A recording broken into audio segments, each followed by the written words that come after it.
A German Shepherd won't stop crying after her owner passes away, breaking the vet's heart. But when he examines her collar, he finds something shocking, a hidden message that changes everything he thought he knew about her owner's past. What secret was her owner hiding? And how does this grieving dog hold the key to a story of regret, redemption, and a life-changing journey? Before we get into the story, comment below where in the world you are watching from today. And if you like this story, don't forget to subscribe. The evening sun cast long shadows through the windows of Luke's veterinary clinic as he filed away the last of his paperwork.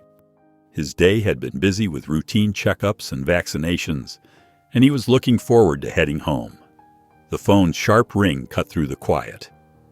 "Collins Veterinary Clinic," Luke answered, stifling a yawn. "Dr. Collins, this is Martha from Pine Street." The elderly woman's voice trembled. "It's about Walter Harper's dog. Walter. He passed away 2 days ago, and his German Shepherd, Bella. She won't leave his front porch. She's been crying all day and night." Luke's heart sank. He knew Walter Harper as a quiet man who kept to himself, but his dog had been his constant companion. "I'll be right there, Martha." The drive to Pine Street took only 10 minutes. As Luke pulled up to Walter's modest house, he spotted Bella immediately. She sat perfectly still by the front door, her nose nearly touching the worn wood. Her usually proud posture was gone, replaced by slumped shoulders and drooping ears. "Hey there, girl," Luke called softly, approaching with slow, careful steps. Bella didn't move, didn't even twitch an ear in his direction. Her eyes remained fixed on the door, as if waiting for Walter to emerge at any moment. When Luke gently attached a leash to her collar, she offered no resistance. She followed him to his car with heavy steps. But as they pulled away from the house, her whimpers filled the vehicle. Each cry felt like an arrow to Luke's heart. At the clinic, Luke prepared a comfortable space in the corner of the recovery room. He laid out a thick blanket and placed fresh water and food nearby. Bella curled up on the blanket, her back to the room, her eyes distant and unfocused. "Try to eat something, girl," Luke encouraged, but the food remained untouched. Hours passed, and Bella hadn't moved from her spot or taken a single sip of water. That night, in his apartment above the clinic, Luke tossed and turned in his bed. A mournful howl pierced the darkness, pulling him from his troubled sleep. He moved to the window and looked down at the parking lot below. Bella paced back and forth in front of the clinic doors, her movements agitated and purposeful. Every few steps she would stop and stare into the distance, toward Pine Street, before resuming her endless walk. Her cries echoed in the empty lot, filled with a grief that seemed too human, too deep for a dog to bear. Luke watched her, his throat tight with emotion. He couldn't stand the thought of her suffering alone, carrying the weight of her loss in solitude. Making up his mind, he grabbed his robe and headed downstairs. No creature, human or animal, should have to face such sadness by themselves. The morning sunlight filtered through the clinic windows as Luke sat cross-legged beside Bella.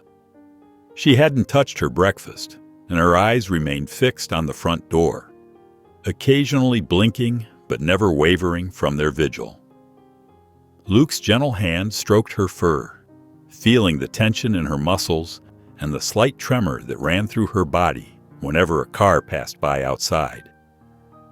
"Come on, girl, let's get some fresh air," he said softly, clipping on a leash. Bella followed him outside without resistance, but her usual alertness was missing. Where she once would have pranced alongside him, tail wagging at the prospect of a walk, now she moved like a shadow of herself. As they walked along the quiet sidewalk, her head hung low, her paws dragging against the concrete with each reluctant step. They hadn't gone far when Bella suddenly lifted her head, nose twitching at some familiar scent. She turned toward Pine Street and pulled at the leash, her whole body oriented toward Walter's house like a compass pointing north. Luke's heart ached as he watched her strain in that direction, whining softly under her breath, her tail drooping even lower when he gently guided her back toward the clinic. Inside, Luke decided to give Bella a thorough examination, worried that her grief might be masking something more serious. He ran his hands carefully along her sides, checking for any signs of injury or illness that might explain her refusal to eat. Her coat was slightly matted from lying on the porch, clumped in places where morning dew had dried. So he picked up a brush and began working through the tangles with patient, gentle strokes. As he groomed her, his hand brushed against her collar. The weight of it surprised him. It seemed unusually heavy for a regular collar, more substantial than any he'd handled before. Luke's fingers explored the thick leather band for a moment, tracing its worn edges, but he shook his head, attributing it to old-fashioned craftsmanship. He had more pressing concerns, like Bella's continued fast, which worried him more with each passing hour. "Here, try just a little," he coaxed, holding out a piece of chicken mere inches from her nose. Bella turned her head away, her gaze returning to the door as if magnetized, as if Walter might walk through at any moment. Luke sighed and set the food aside, wondering what else he could do to help her through this period of mourning. That evening, after another day of watching Bella refuse food and water, Luke couldn't shake his curiosity about the collar. Something about its weight kept nagging at him. He knelt beside her and examined it more closely in the dim light. His fingers found a small, almost invisible seam in the leather, so well crafted it had escaped his notice before. Gently, he unfastened the collar and discovered a tiny compartment cleverly worked into its structure, hidden between layers of weathered leather.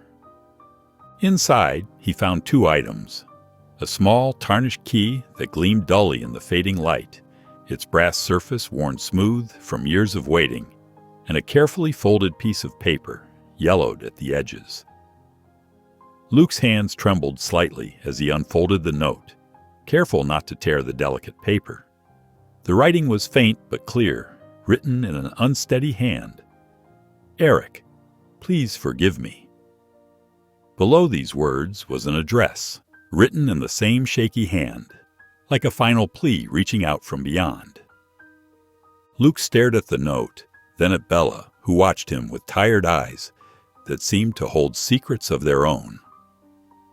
Walter's last message had been hiding here all along, waiting to be discovered, carried faithfully by the very creature who loved both father and son so deeply.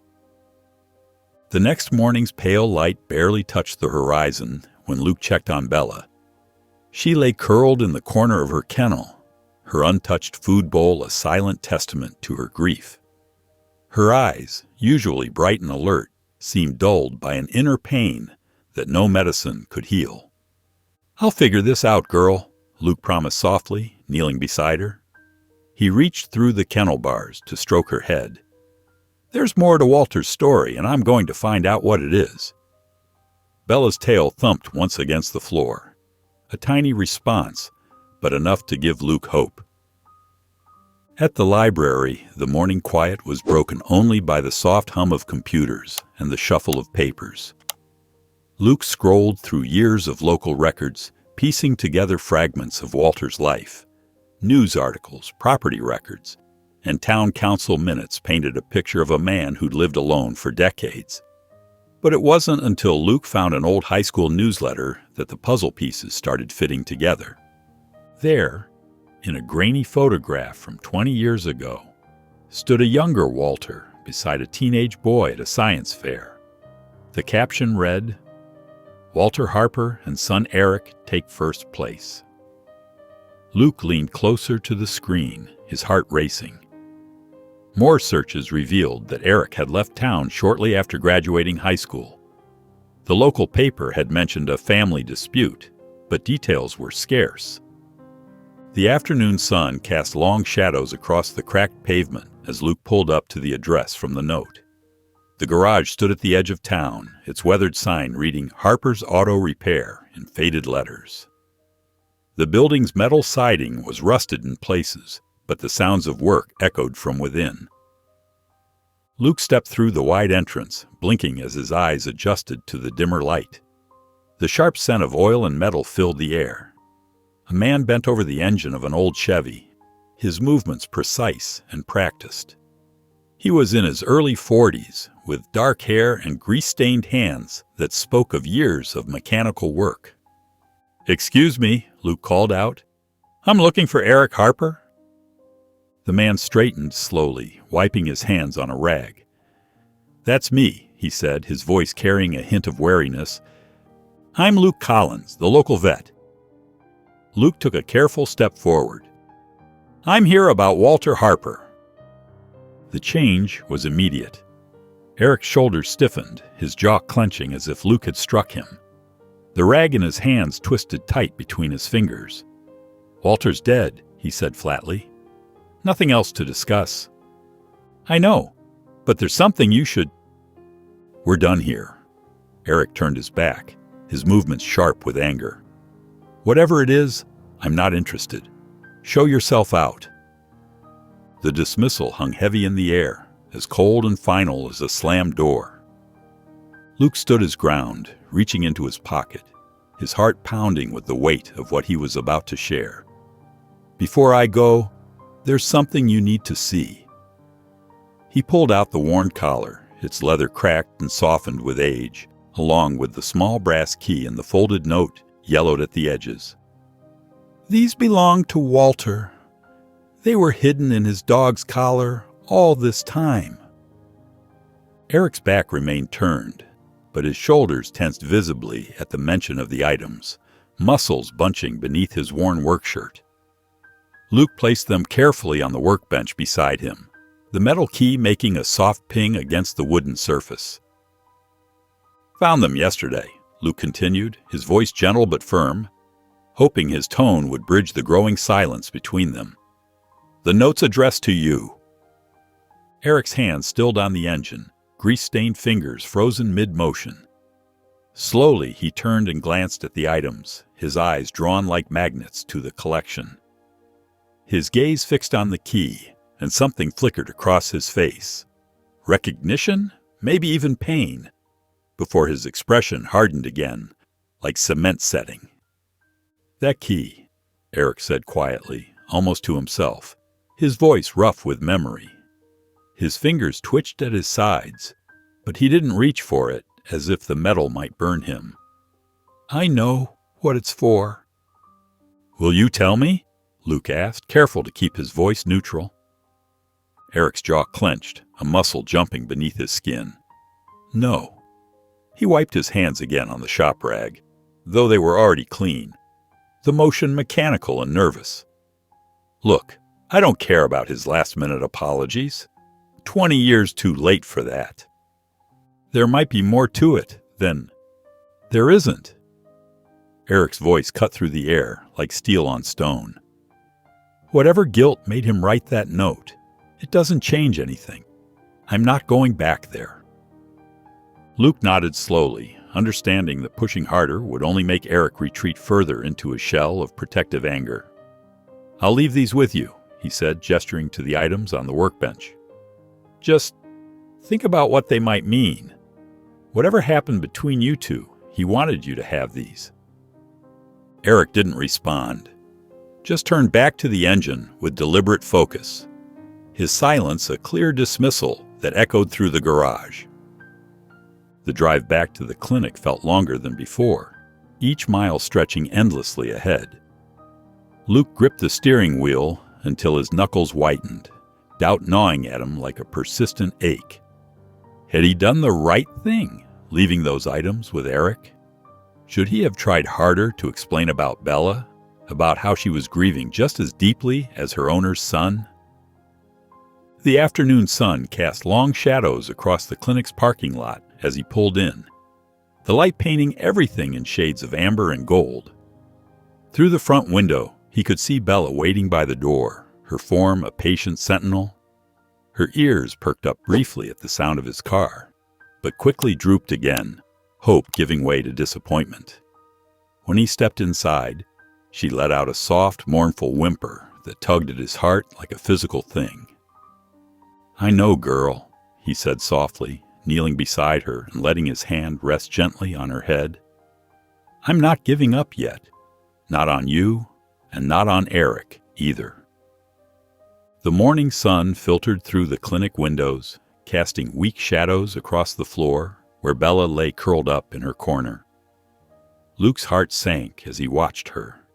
Her ribs were becoming more visible beneath her thick coat, and her eyes, once bright and alert, now seemed glazed with a sadness that went bone deep. "Come on, girl," Luke coaxed, setting down a fresh bowl of food. He'd tried everything: premium kibble, wet food, even bits of chicken he'd brought from home. Bella lifted her head slightly at his voice, but turned away from the offering, letting out a soft sigh that seemed to carry the weight of her grief. Luke sat cross-legged beside her, speaking in low, gentle tones. "I know you miss him. Walter must have been a wonderful friend to earn such loyalty." His hand stroked her fur softly, feeling the slight tremor that ran through her body. "We'll figure this out together, okay?" The phone's sharp ring cut through the quiet morning. Luke reached for it, keeping one hand on Bella's head. "Dr. Collins speaking." "Luke, this is Martha Jensen, from down the street from Walter's place." The elderly woman's voice crackled through the line. "I heard you took in Bella. How's she doing?" "Not great, Mrs. Jensen. She's refusing to eat." There was a heavy pause before Martha spoke again. "Poor thing. You know, Walter worried about her constantly near the end. Said she was all he had left after Eric went away." Luke straightened, his attention sharpening. "Did Walter talk about Eric often?" "Oh, more than he let on to most folks. Used to sit on his porch some evenings watching the sunset with Bella, and he'd tell me about his regrets." Martha's voice softened with memory. "Said he'd give anything to take back the lies he told, to have one more chance with his boy. Even started writing letters he never sent. Kept them in an old box in his workshop." Luke's free hand curled into a fist, frustration and determination warring inside him. "Did he ever say what happened between them?" "Not exactly, but I know it had something to do with Eric's mother. Whatever the truth was, it ate at Walter something fierce in his final years." Martha sighed. "He was trying to make it right in his own way. That's why he trained Bella so carefully. Said she might be important someday." After thanking Martha and hanging up, Luke found himself watching Bella again. She dragged herself back to her usual spot by the clinic door, her chin resting on her paws as she stared outside. Her soft whimpers echoed through the empty waiting room, each one striking a chord in Luke's chest. He pulled out his phone, Eric's garage number already saved in his contacts. His thumb hovered over the call button, uncertainty holding him back. Was he overstepping? Maybe Eric's wounds ran too deep for a stranger to help heal. But then Bella let out another heart-wrenching whimper, and Luke remembered Martha's words about Walter's regrets, about the letters in the workshop, about Bella being important someday. Still, he hesitated, caught between his desire to help and his fear of making things worse. The early morning quiet of the clinic was broken by the sound of hesitant footsteps. Luke looked up from his paperwork to find Eric standing awkwardly in the doorway, work clothes still carrying traces of motor oil. In his calloused hands, he held Bella's collar and the small key, turning them over as if they held secrets he couldn't quite grasp. I was wondering if you found anything else," Eric said, his voice rough with what might have been lack of sleep. His eyes darted around the clinic, not quite meeting Luke's gaze. Luke gestured to a chair. "Want to sit down?" Eric nodded, lowering himself into the chair with the stiffness of someone carrying a heavy weight. "This key," he said, holding it up to the light. "I recognize it. Dad had this old safe in our basement when I was growing up. Heavy thing, built like a tank." "Do you know what happened to it?" Luke asked, keeping his voice neutral. "Last I heard, he moved it when he sold the house." Eric's fingers tightened around the key. "Must have been, 15 years ago?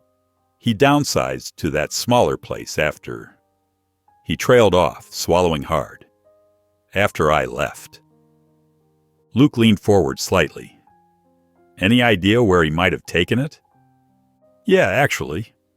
Eric's expression shifted, a mix of reluctance and curiosity crossing his face. "He had a storage unit over on Mason Street. Used to joke it was his treasure vault, though I doubt there was anything valuable in it." "Would you..." Luke paused, choosing his words carefully. "Would you want to check it out?" Eric was quiet for a long moment, his thumb running over the worn edges of the key. Finally, he gave a short nod. "Might as well. I'm here anyway." They made arrangements to drive to the storage facility that afternoon. As Luke prepared to leave, he checked on Bella one last time. She lay in her usual spot by the door, her brown eyes following his movements. When she saw him heading for the exit, her ears drooped, and she let out a soft whine. "I'll be back soon, girl," Luke promised, feeling a twinge of guilt as he scratched behind her ears. She pressed her head against his hand for a moment before turning away, her tail low and still. Luke met Eric in the parking lot where the older man was already waiting in his truck. As they pulled away from the clinic, Luke couldn't shake the image of Bella's sad eyes watching them leave. But something told him that whatever waited in that storage unit might be the key to helping both her and Eric find their way forward. The storage facility was a maze of identical metal doors, their numbers fading in the afternoon sun. Luke followed Eric down the narrow concrete paths until they reached Unit 247. The padlock clicked open, and the door groaned as they lifted it. The space inside was cramped and musty, filled with the collected debris of a life. Old furniture huddled beneath dust-covered tarps, and cardboard boxes teetered in precarious stacks. Tools hung from pegboards on the walls, their shadows creating strange patterns in the dim light. "There," Eric said, pointing to a dark shape in the back corner. Together, they moved aside a weathered dining chair and some boxes, revealing a large tarp-covered mass. Luke helped Eric pull the heavy covering away, exposing a steel safe about waist-high, its surface marked with dents and scratches. Eric's hands trembled slightly as he inserted the key. The mechanism resisted at first, then turned with a solid click. The door swung open with a creak that echoed in the confined space. Inside, they found stacks of papers, old photographs, and various personal items. Eric reached in and pulled out a gold pocket watch, its surface dulled with age. His breath caught as he held it. "This was my grandfather's," he whispered, running his thumb over the worn surface. "I always wondered what happened to it after he died." Beneath the watch lay a thick stack of envelopes, all addressed to Eric in Walter's careful handwriting. None had been mailed. Eric picked them up, his expression a mixture of anger and uncertainty. He opened the first one, unfolding the pages with unsteady hands. As he read, the color drained from his face. Luke watched as Eric's jaw clenched and unclenched, his eyes moving rapidly across the pages. He moved to the next letter, then the next, his breathing becoming more ragged with each one. "All this time," Eric muttered, his voice thick. "All these years." He stopped at one particular letter, his hand shaking so badly he nearly dropped it. Luke could see tears forming in Eric's eyes as he read. "He lied to me," Eric said, his voice breaking. "About Mom. He told me she died in a car accident, but..." He had to stop, taking a deep breath before continuing. "She had cancer.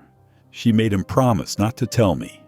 wanted my last memories of her to be happy ones, not watching her waste away in a hospital bed. Eric sank down onto an old chair, the letters clutched in his hands, his face a storm of conflicting emotions. The truth of his mother's death, hidden for so many years, seemed to hit him like a physical blow. He stared at the letters, decades of anger and hurt colliding with this new understanding of his father's actions. Luke stood quietly, bearing witness to this private moment of revelation, as Eric confronted the complicated reality of his father's choices and the weight of unspoken words between them. The drive back to the clinic was heavy with silence. Eric gripped the steering wheel tightly, his knuckles white, while the stack of letters and the old pocket watch sat on the dashboard, catching glimpses of afternoon sunlight. Luke watched the road ahead, giving Eric the space he needed to process everything they'd discovered.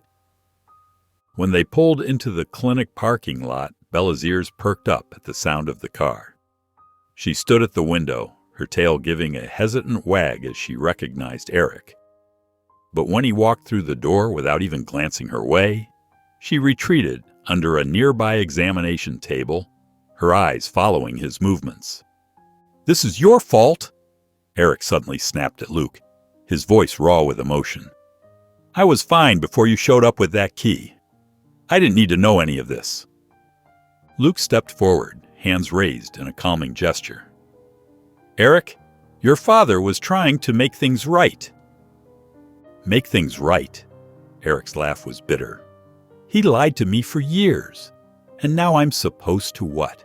Forgive him because he felt guilty at the end?" He gestured sharply at Bella. "And her, she's just another reminder of everything he kept from me. Another way for him to try to manipulate me, even after he's gone." "That's not fair to Bella," Luke said quietly. "She's grieving too." "I don't care," Eric shouted, making Bella flinch under the table. "I don't want any of this. Keep the letters, keep the watch, keep the dog. I'm done." He stormed out of the clinic, the door slamming behind him. The letters scattered across the floor where he'd thrown them, and the pocket watch lay on its side on the counter, ticking softly in the sudden silence. As evening settled in, Luke watched Bella pace restlessly around the clinic. Her nails clicked against the floor as she moved from the door to the window and back again, her distress evident in every movement. Finally, she lay down with a heavy sigh, resting her head on Luke's lap as he sat in his office chair. Luke picked up one of the fallen letters, carefully smoothing out its creased pages. Walter's handwriting was neat but showed signs of age, the ink slightly faded. As he began to read, Bella's warm weight against his leg reminded him of everything that was at stake. The letter revealed Walter's deep regret, his struggle with keeping the truth about Eric's mother hidden, and his desperate wish to make amends. Each word painted a picture of a father torn between promises made and truths untold, of love expressed too late, and of hope that somehow, someday, his son might understand. Luke glanced down at Bella, gently scratching behind her ears. She looked up at him with those soulful eyes, and he knew he couldn't give up on helping Eric see the whole truth about his father. There had to be a way to help him understand that Walter's mistakes, though painful, came from a place of love. The next morning dawned crisp and clear. Luke gathered the letters and pocket watch, his resolve strengthened by everything he'd read. As he prepared to leave the clinic, Bella padded over to him, her brown eyes filled with an almost human-like understanding. She pressed her nose against his hand, letting out a soft whine. "I'll try my best, girl," Luke said softly, giving her a gentle pat. "I promise." Bella watched him from the window as he got into his car, her tail drooping low. There was something in her gaze that tugged at Luke's heart, a silent plea that seemed to say, "Don't give up." The garage was already open when Luke arrived. The sound of metal against metal echoed from inside as Eric worked under the hood of an old pickup truck. He straightened up when he heard Luke's footsteps, wiping his hands on a greasy rag. "I thought I made myself clear yesterday," Eric said, his voice hard. Luke pulled out one of the letters. "Just hear this, please. Then I'll go if you want me to." Eric's jaw tightened, but he didn't walk away. Luke unfolded the letter and began to read aloud. "Dear Eric, I know these words come too late. The truth about your mother. I convinced myself I was protecting you, but I was really protecting myself. Every time I saw the pain in your eyes, I wanted to tell you everything. But I was a coward. I chose the easier path, and it cost me my son. You deserved better than my lies. You deserved a father brave enough to face the truth with you." Luke's voice carried through the quiet garage as he continued reading. Walter's words spoke of years of regret, of nights spent wondering if Eric was happy, of hoping that someday his son might understand that even the worst mistakes can come from a place of love. Eric had turned away, but Luke could see the tension in his shoulders, the way his hands clenched and unclenched at his sides. "I don't need this," Eric said, but his voice wavered. "I've moved on. I don't need his explanations or his closure." "Maybe not," Luke said gently, "but he needed you to know the truth. And maybe deep down, you need to know it too." Luke stepped forward and placed the letter and the pocket watch on the workbench beside Eric. "These belong to you. Whatever you choose to do with them, that's your decision." He turned and walked back to his car, leaving Eric standing motionless in the garage doorway, staring down at the items in his hands. The morning sun caught the worn gold of the pocket watch, making it gleam briefly before Luke drove away. Back at the clinic, Luke found Bella exactly where he'd left her, lying by the door, her body curled into a tight ball. His heart sank when he noticed her water bowl remained untouched since morning. Kneeling beside her, he gently stroked her fur, feeling the concerning prominence of her ribs. "Come on, girl," he whispered, trying to coax her to drink. Bella's eyes remained fixed on the door, barely acknowledging his presence. Luke grabbed his phone and dialed Sarah, a colleague with decades of experience. "I've tried everything," he explained, pacing the clinic floor. "She won't eat, won't drink. It's like she's given up." "Animals can die from grief," Sarah said softly. "Just like humans, they can lose their will to live." The words hit Luke hard. He thanked Sarah and hung up, his mind racing to find a solution. Then he remembered the storage unit, Walter's things. An hour later, Luke returned with an old plaid blanket he'd found among Walter's belongings. It was worn and faded, but as he approached Bella, her nose twitched. She lifted her head slightly, catching the familiar scent. Luke placed the blanket next to her. Bella's nose touched it tentatively, and a small whimper escaped her throat. Slowly, she pulled herself onto the blanket, curling up in its familiar comfort. The sight of her seeking solace in this piece of her past made Luke's throat tight with emotion. He couldn't let her fade away like this. He had to find a way to help her heal. That night, unable to sleep, Luke sat on the floor beside Bella. The stack of Walter's letters rested in his lap, illuminated by the soft glow of his desk lamp. He began reading them aloud, his voice gentle in the quiet clinic. "Dear Eric," he read, "remember that summer when you were 10? You spent weeks building that treehouse." As Luke's voice filled the room with Walter's memories, he noticed Bella's ears twitch. Every time he spoke Eric's name, her head would lift slightly, her eyes scanning the shadows as if expecting him to appear. The reaction was subtle but unmistakable. After all these years, she still remembered the boy who had once been part of her family. Luke watched as Bella's tail gave the smallest wag at another mention of Eric's name. The connection between them ran deeper than he'd realized. She wasn't just grieving Walter. She was missing the family she'd once had, including Eric. Her loyalty had survived 15 years of separation, and now she was slowly slipping away, caught between the loss of one master and the rejection of another.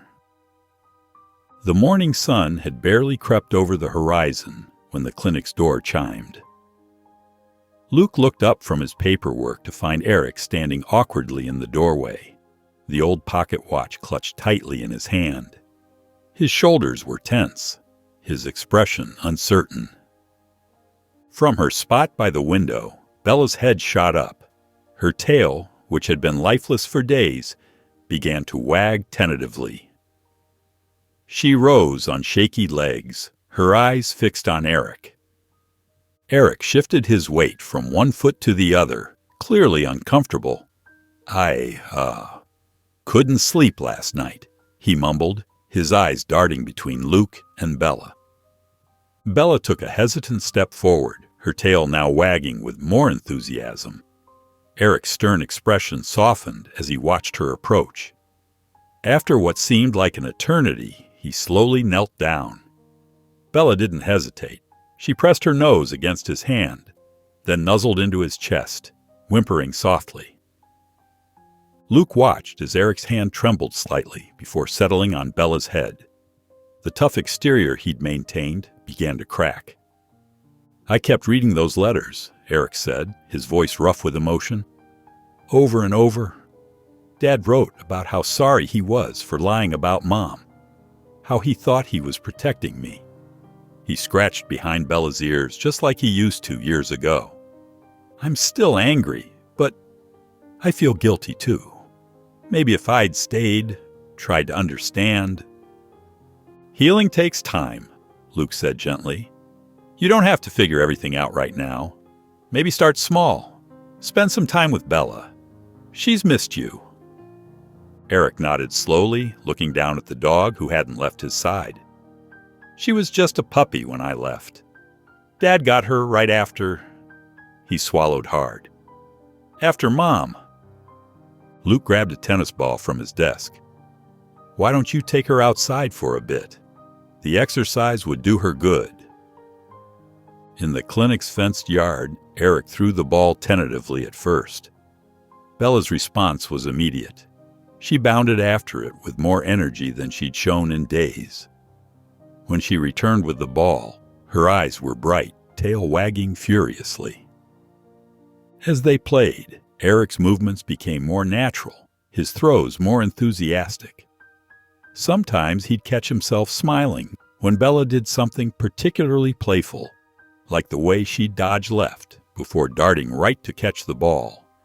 It reminded him of the clever puppy she'd been, the one who'd sleep at the foot of his bed during thunderstorms. Luke watched from the clinic door as the pair reconnected. Though Eric's face still showed traces of inner conflict, there was no denying the effect Bella had on him. Every time she brought the ball back, pressing it into his hand with unwavering trust, another small piece of his defenses seemed to crumble. The next morning, Luke noticed Eric seemed more at ease around the clinic. Taking advantage of this shift, he cleared his throat and said, "You know, there's still a lot of your dad's things in that storage unit. Might help to go through them if you're up for it." Eric's jaw tightened, but after a moment's hesitation, he nodded. "Yeah, maybe you're right." That afternoon, they returned to the storage unit. Dust motes danced in the beams of sunlight that filtered through the small window. Eric pulled out a box marked Family in Walter's neat handwriting. "I remember these," Eric murmured, lifting out a leather-bound photo album. His fingers traced the worn edges before opening it. The first page showed a much younger Eric, maybe 12 years old, throwing a stick for a bouncing German Shepherd puppy. "That's Bella?" Luke asked, peering over Eric's shoulder. Eric's voice softened. "Yeah, Dad got her right after." He paused, swallowing hard. "After we lost Mom. I was so angry back then, but Bella, she just knew when I needed company. Page after page revealed forgotten moments. Eric teaching Bella to shake hands, both of them covered in mud after a rainy day's play. Bella sleeping on Eric's bed, despite Walter's house rules about dogs on furniture. Dad never really said much, Eric continued, pointing to a photo of Walter watching them from the porch. But he'd let me skip my chores sometimes, just to play with her. I didn't realize it then, but I think he knew how much I needed that. Luke watched as Eric's expression shifted between sadness and fond remembrance as he shared more stories. Tales of Bella stealing his socks, of her following him to school until Walter had to come fetch her, of quiet evenings when the three of them would sit on the porch together. As the afternoon light began to fade, Eric carefully placed the album back in its box. Standing at the storage unit's door, he turned to Luke. "I get it now," he said quietly. "Why Dad left her the key, why he kept all this stuff. They were all each other had after I left." He locked the unit, the click echoing in the quiet corridor. "I'll come by tomorrow to see her," Eric added. I can't take her home yet, but I'll visit." Luke nodded, understanding the significance of this small promise. It wasn't everything, but it was a start. Over the next few days, a new routine emerged at the clinic. Every afternoon around 4, the bell above the door would chime, and Bella's ears would perk up instantly. Her tail, which had drooped for so long, now wagged with renewed energy as Eric stepped inside. Luke watched the gradual transformation in both of them. Bella's food bowl, which had remained untouched for days, now emptied regularly. Her eyes regained their spark, and her coat began to shine again under Luke's care. She'd bound across the clinic floor to greet Eric, pressing against his legs until he'd reached down to scratch behind her ears. Eric's visits, though consistent, remained quiet affairs. He'd sit with Bella, throw her favorite tennis ball, or take her for short walks around the clinic yard. But his shoulders stayed tense, his smiles never quite reaching his eyes. Luke noticed how Eric would sometimes pause mid-play, lost in thought, as if wrestling with memories he couldn't shake. One sunny afternoon, as Eric tossed the ball for Bella in the clinic's backyard, he suddenly stopped. The ball bounced away, forgotten, as Bella tilted her head in confusion. "I shouldn't have left like I did," Eric said quietly, his eyes fixed on Bella as she retrieved the ball. He made mistakes, big ones. But 15 years of silence?" He shook his head, running a hand through his hair. "Maybe he didn't deserve that." Luke leaned against the fence, giving Eric space to continue. "I was so angry about the lies, about Mom." Eric's voice cracked slightly. "But looking at these visits with Bella, seeing all those old photos, I keep thinking about what I missed, what we both missed." Bella nudged the ball against Eric's hand, but he barely noticed. "Dad wasn't perfect," Luke said gently, "but from his letters, it's clear he never stopped loving you." Eric picked up the ball, turning it over in his hands. "That's what makes it harder. I walked away completely. Didn't even come back when I heard he was sick." Luke stepped forward, careful with his words. "Forgiveness isn't something you can force," he said. "It's okay to take your time, to feel what you're feeling. Sometimes healing happens in small moments, like these ones with Bella." Eric nodded slowly, finally throwing the ball for Bella again. She bounded after it, her joy evident in every movement. When Eric left that afternoon, his shoulders seemed less burdened. Bella sat by the clinic door, watching him drive away, her tail giving a hopeful wag as if she knew he'd return tomorrow. The next morning, the clinic door opened earlier than usual. Eric stepped in, balancing 2 coffee cups and wearing a tentative smile.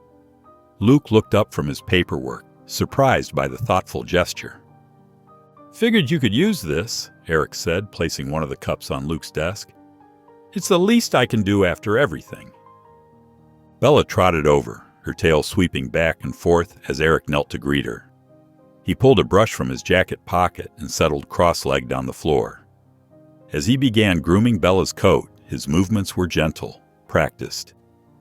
"You know, she wasn't much bigger than my forearm when Dad first brought her home," Eric said, working through a tangle in Bella's fur. "Just this tiny ball of fluff that wouldn't stop following him around." Luke sipped his coffee, watching as Eric's hands moved rhythmically through Bella's coat. "Dad trained her to be his little helper," Eric continued, a faint smile playing at his lips. "He'd be under the sink, working on the plumbing, and he'd whistle. Bella would come running with his wrench in her mouth, proud as could be." The memory seemed to unlock something in Eric.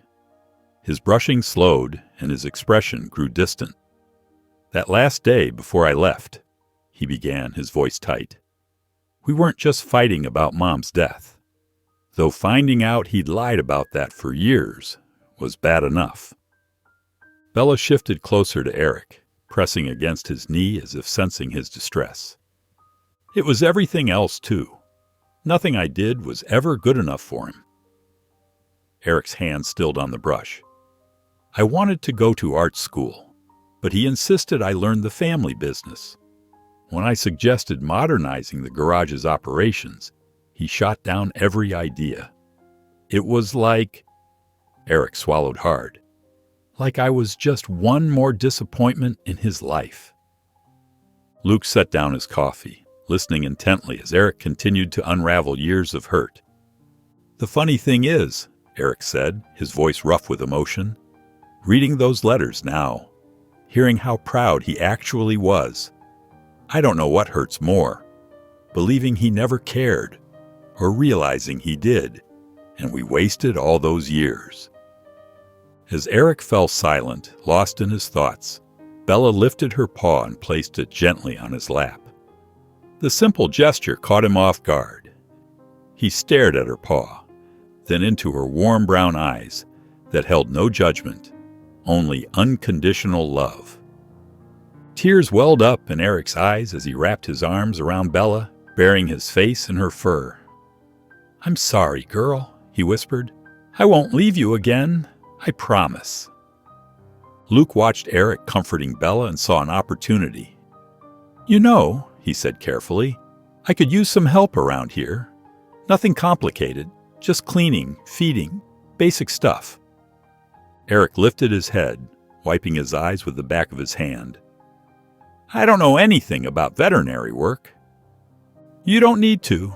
Sometimes it's just nice to have an extra pair of hands."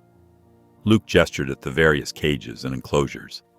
"Plus, you'd get to spend more time with Bella." Eric hesitated, looking around the clinic.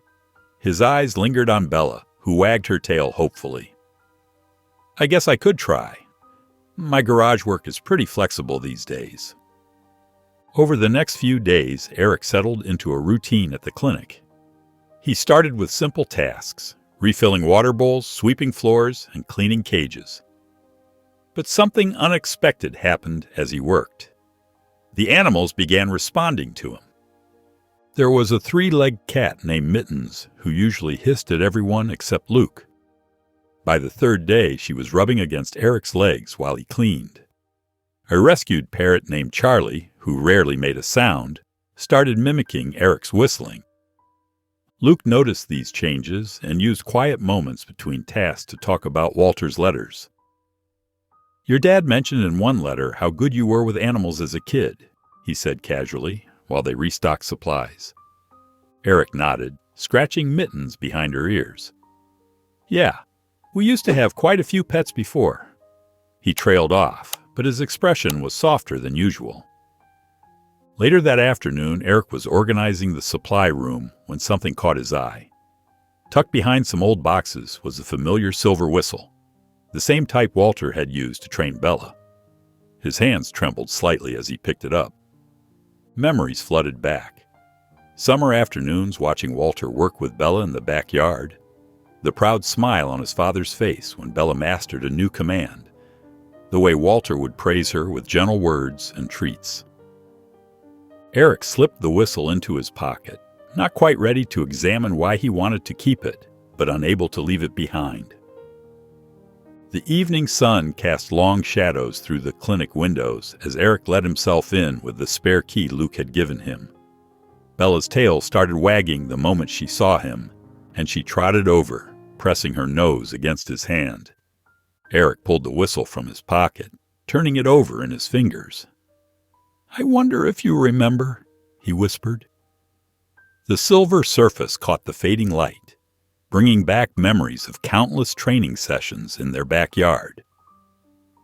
Taking a deep breath, Eric raised the whistle to his lips and gave a short, clear blast. Bella's reaction was immediate. She sat perfectly straight, ears forward, eyes focused on him. His heart skipped a beat. Another whistle pattern, and she lay down, her chin resting on her paws. With trembling fingers, Eric gave the recall signal, 3 short bursts. Bella bounded to him instantly, sitting directly in front of him, just as Walter had trained her. Her brown eyes looked up at him with complete trust and devotion. "Good girl," Eric choked out, kneeling beside her. His hand shook as he stroked her fur. All these years, she'd remembered everything. Walter hadn't just trained her. He'd poured his heart into teaching her, making sure she would be ready for whatever life brought. Tears welled in Eric's eyes as he hugged Bella close. His father's dedication to her training spoke of a love and patience Eric had never fully appreciated before. Every command Bella remembered was a testament to Walter's care, his attention to detail, his hope for the future. "He really loved you, didn't he?" Eric whispered into Bella's fur. She nuzzled his neck in response, and suddenly Eric saw her differently. She wasn't just a painful reminder of his father. She was the living embodiment of Walter's better qualities, his capacity for love and dedication. When Luke arrived the next morning, he found Eric waiting outside the clinic. "I want to take her home," Eric said without preamble, his voice steady despite his obvious nervousness.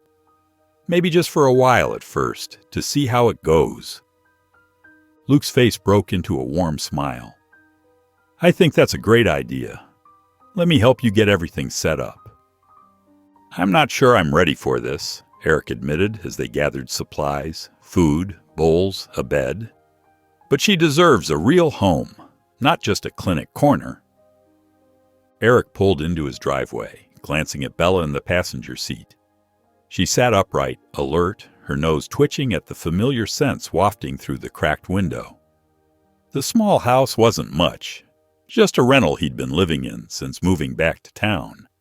But it was about to become home for both of them. "Well, this is it," he said softly, opening the car door. Bella waited patiently as he came around to let her out, just as Walter had taught her. The thought made Eric's chest tighten. At the front door, Bella paused. Her pause seemed rooted to the welcome mat as she took in every detail of this new space. Her nose worked overtime, sampling the air, while her ears swiveled to catch every sound. Eric held his breath, worried she might bolt, but after a long moment, she stepped inside. The house was modest, a living room that opened into a small kitchen with a hallway leading to the bedroom and bath. Bella moved through the space like she was mapping it in her mind. She stopped at corners, sniffed baseboards, and investigated every nook with careful attention. When she reached the old armchair Eric had brought from the storage unit, her behavior changed. It was Walter's favorite chair, worn and faded, but still holding traces of his scent. Bella circled it 3 times before settling down beside it, her tail sweeping gently across the floor. Eric's throat felt tight as he watched her. The way she positioned herself, head resting on her paws, eyes half closed, was exactly how she used to lie next to Walter during their evening routines. Though through her, Eric could almost see his father sitting there, newspaper in hand, occasionally reaching down to scratch behind her ears. The simple familiarity of her actions brought an unexpected warmth to Eric's chest. It wasn't painful, as he'd feared. Instead, it felt like a gentle reminder of the good moments, the quiet evenings when Walter would doze off in that chair, Bella keeping faithful watch. As night fell, Eric arranged blankets into a makeshift bed near his couch. Bella watched him work, her head tilted with interest. Once finished, he settled onto the couch and pulled out Walter's letters from his jacket pocket.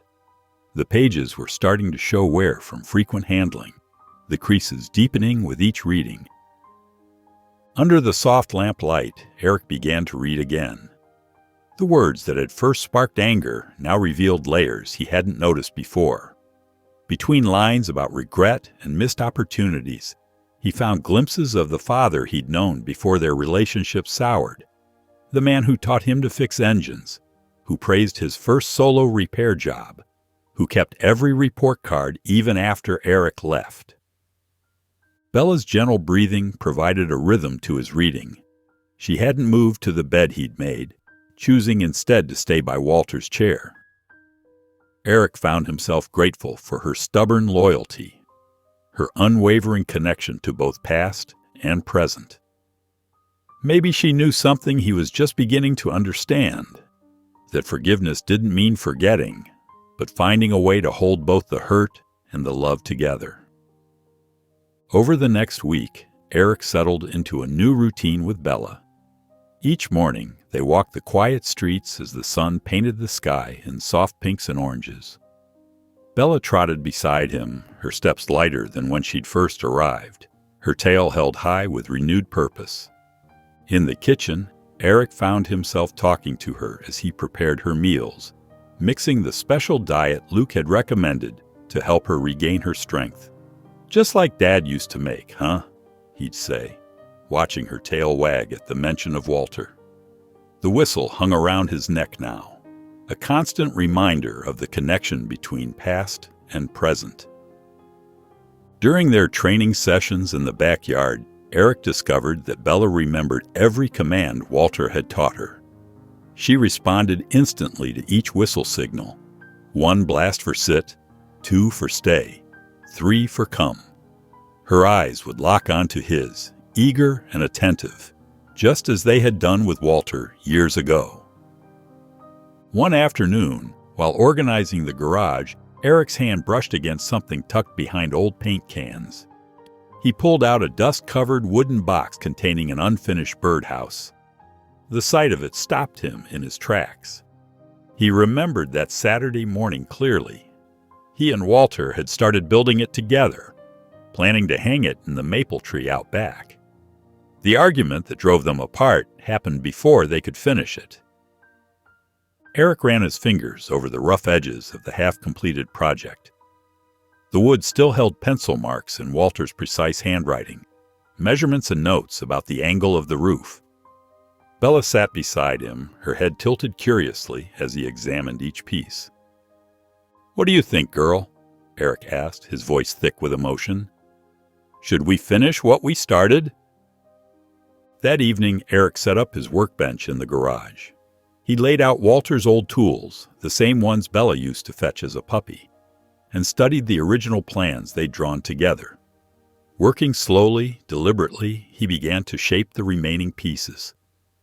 The familiar scent of fresh sawdust filled the air as he worked, Bella watching intently from her spot near the bench. When the birdhouse was complete, Eric stepped back to admire it.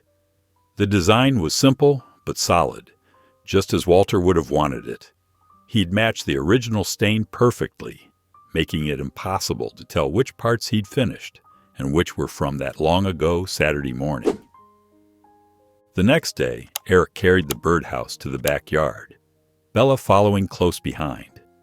The maple tree had grown taller over the years, its branches stretching wider across the sky. Eric found the perfect spot, high enough to be safe from cats, but visible from the kitchen window. As he secured the birdhouse to the branch, memories flooded back, of summer afternoons spent in this yard, of Walter teaching him how to use tools properly, of shared moments that had gotten lost beneath years of hurt and misunderstanding. Bella sat at the base of the tree, her eyes following his movements. Stepping back to view his handiwork, Eric felt something shift inside him. The birdhouse hung straight and true, a testament to both past and present craftsmanship. Beside him, Bella let out a soft, approving bark, her tail wagging gently against the grass.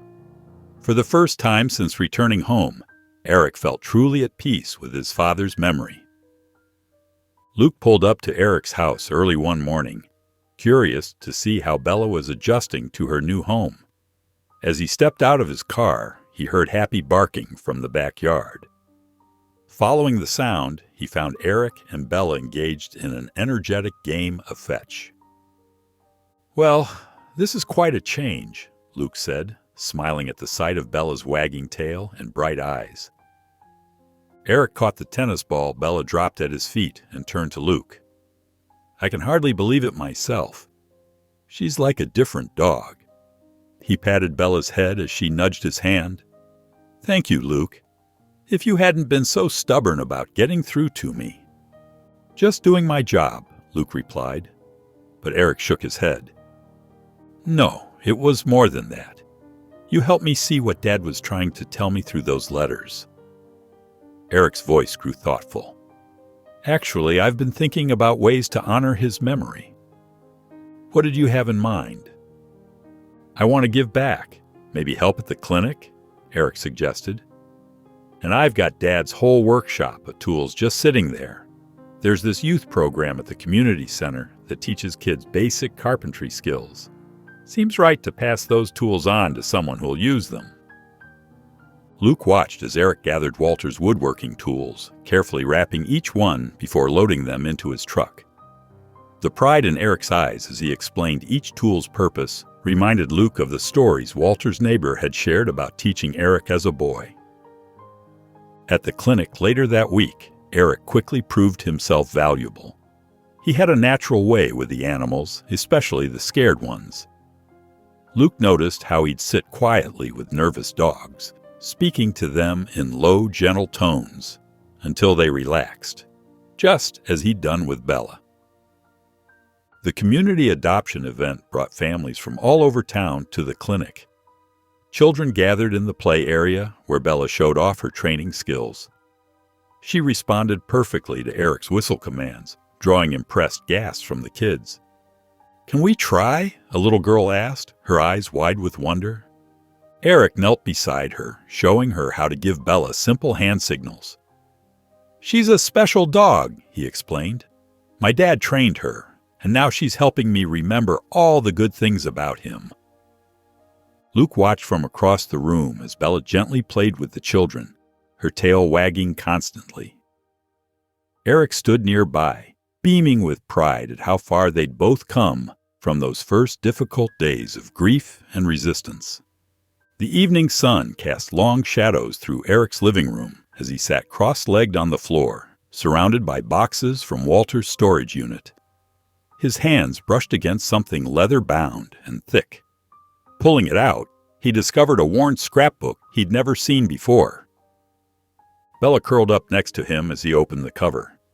The first page held his kindergarten photo, complete with a missing front tooth and unruly hair. Below it, in Walter's precise handwriting, was a note. Eric's first school picture. He was so brave that morning, even though he was nervous, just like his mother. Page after page revealed memories Eric had forgotten. Newspaper clippings of his Little League championships, report cards with straight A's, and a photo of him winning the science fair. Each item came with Walter's careful observations.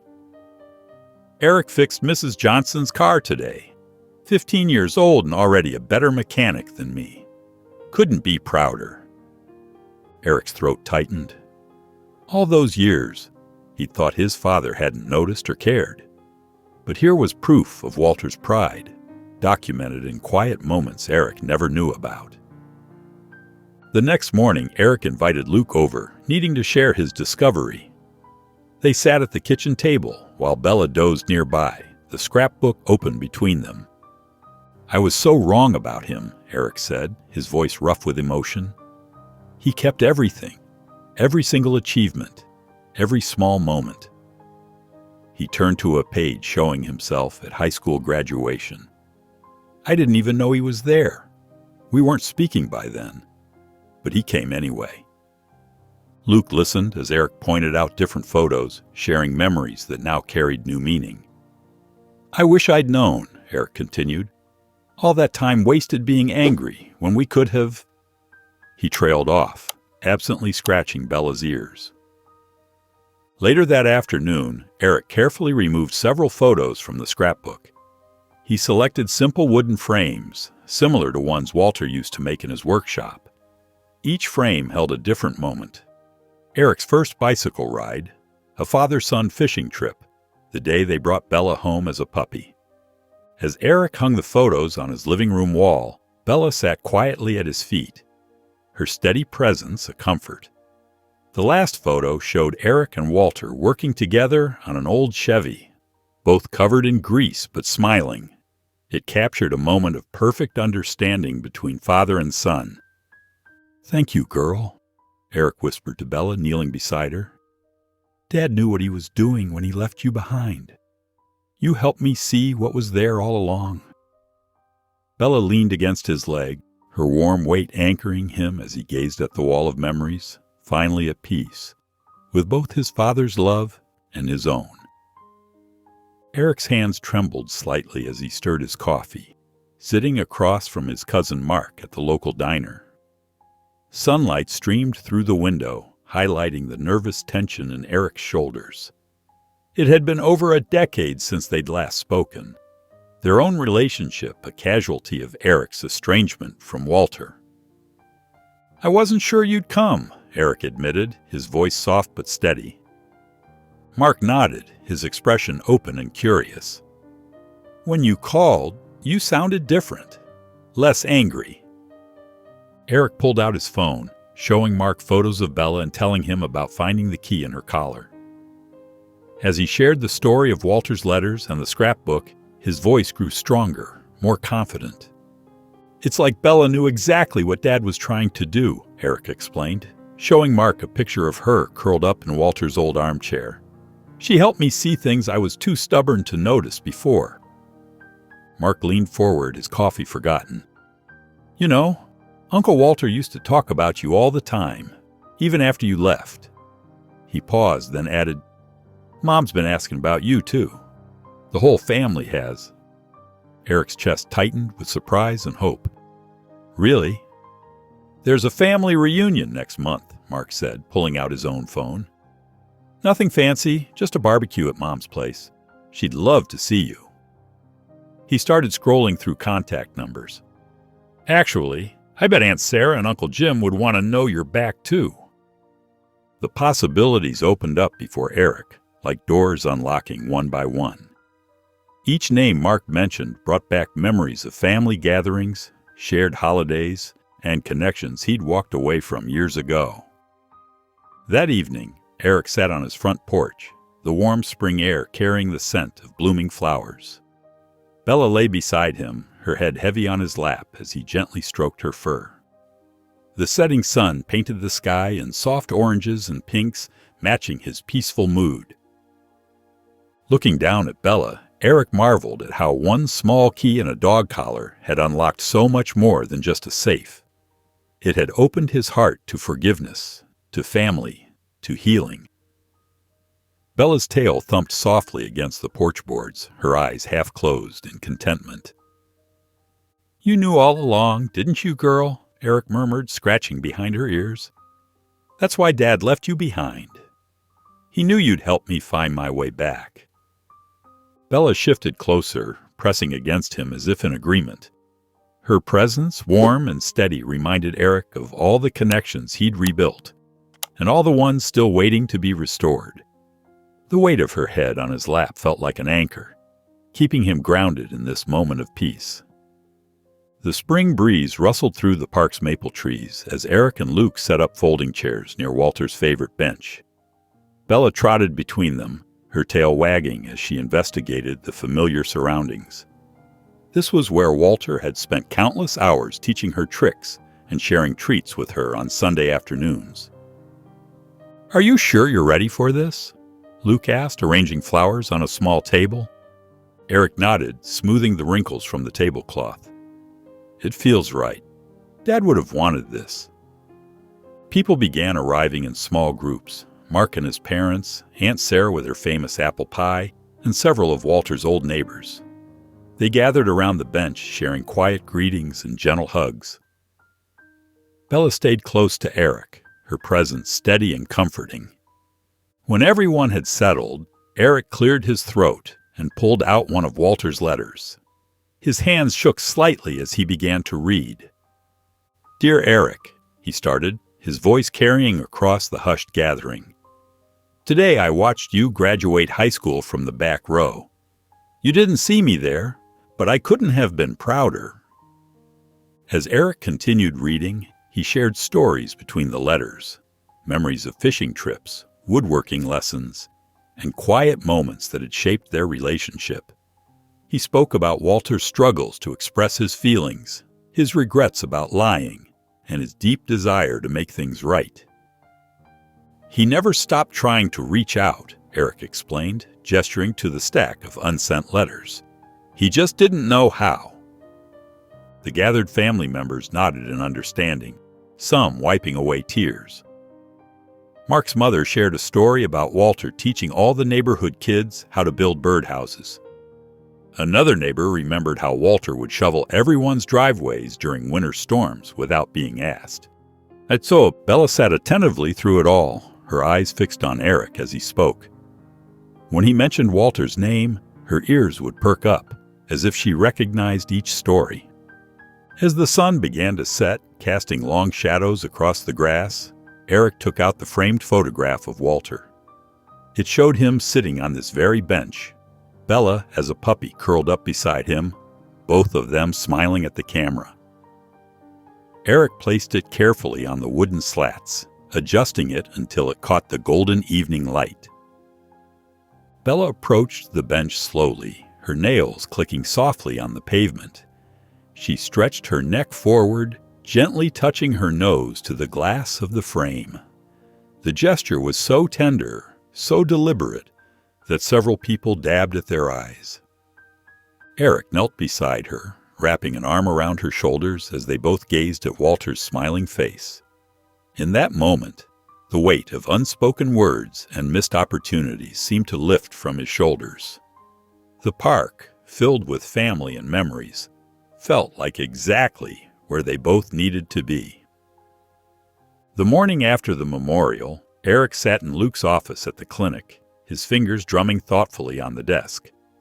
Bella lay at his feet, her head resting on his shoe. "I've been thinking," Eric said, leaning forward. "What if we could help other people the way Bella helped me?" Luke looked up from his paperwork, interested. "What do you have in mind?" "A program that connects rescue dogs with people who are struggling, with grief, loneliness, or just life in general." Eric's eyes lit up as he explained. "We could call it Second Chances, or something like that." Luke smiled broadly. "That's actually brilliant, Eric. We've got the space here, and I know several shelters that would love to participate." Over the next few weeks, Eric and Luke worked together to shape the program. They visited local shelters, met with counselors, and drafted plans for training sessions. Bella accompanied them everywhere, her gentle demeanor winning over everyone they met. At the Golden Paws shelter, Bella demonstrated her natural ability to comfort others. She approached a tearful woman who had recently lost her pet, placing her head softly in the woman's lap. The simple gesture brought a smile to the woman's face. "See that?" Eric whispered to Luke. "That's exactly what we're talking about." They set up information sessions at community centers and retirement homes. Bella proved to be the perfect ambassador, showing how a dog's unconditional love could help heal emotional wounds. She seemed to know instinctively who needed her attention most, just as she had with Eric. The day of the program launch arrived, and the clinic's parking lot filled with cars. Local news reporters set up cameras, while shelter representatives brought several friendly dogs to meet potential participants. Bella stayed close to Eric as he prepared to address the crowd. Standing at the small podium they'd set up, Eric looked out at the gathered faces. He patted Bella's head, drawing strength from her presence. 6 months ago, he began, I was angry, bitter, and stuck in the past. Then this amazing dog came back into my life. He gestured to Bella, who sat proudly beside him. She helped me understand that it's never too late for healing, never too late for second chances. The crowd listened intently as Eric shared how Bella had guided him through his grief and helped him forgive his father. He explained how her unwavering loyalty had shown him the power of unconditional love. That's what this program is about, Eric continued, his voice strong and clear. It's about creating connections that help us heal and grow. Every dog here has a story, just like every person here has a story. Sometimes the best chapters are written when those stories come together.